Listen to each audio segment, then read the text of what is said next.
غذا جو ذیابیطس کے مریض حسب ضرورت کھا سکتے ہیں۔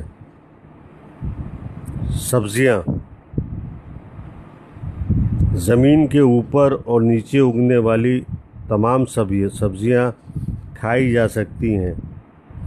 کچھ عرصے پہلے تک زمین کے نیچے اگنے والی سبزیاں ذیابیطس کے مریضوں کے لیے منع کی جاتی تھی، لیکن یہ رائے صحیح نہیں تھی، اس لیے اب سوائے شکرقندی کے ذیابیطس کے مریضوں کے لیے زمین کے نیچے اور اوپر اگنے والی تمام سبزیوں کو استعمال کرنے کی عام اجازت ہے، جس میں آلو بھی شامل ہے، لیکن آلو تل کر چپس کی شکل میں نہ لیں بلکہ سالن میں ابال کر کھائیں۔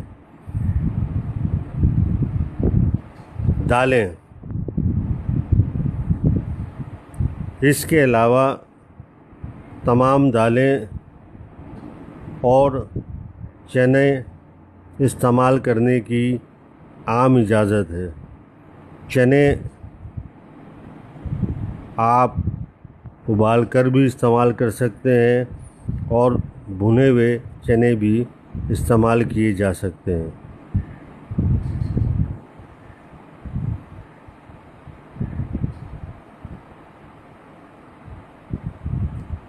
بھنڈی، گوبھی، پھول گوبھی، کدو، ٹنڈے، توری، سلاد کا پتا، ککڑی، کھیرا، کریلا، لیموں، ہری مرچ،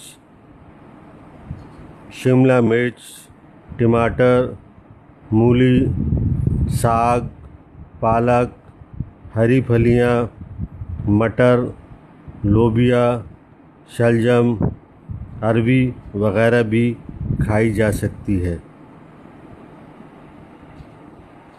مسالہ جات پکوان میں مرچ و مسالہ اور نمک کی مقدار معتدل ہی ہو تو بہتر ہے۔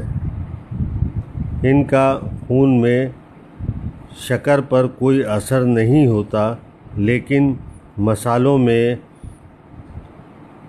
حرارے یعنی کیلوریز ہوتی ہیں جن کا ہمیں احساس بھی نہیں ہوتا۔ اچار، چٹنی بھی کبھی کبھار استعمال کر سکتے ہیں۔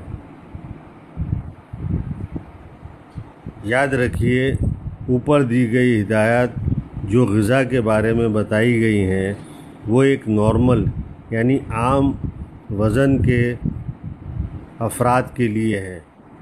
ہر مریض کو اپنے لیے ڈاکٹر کے مشورے سے غذا کا تعین کرنا چاہیے۔ اگر مریض کا وزن زیادہ ہے تو اسے اپنی غذا کی مقدار اور خاص طور پر چکنائی کم کر دینی چاہیے تاکہ وزن کم ہو سکے۔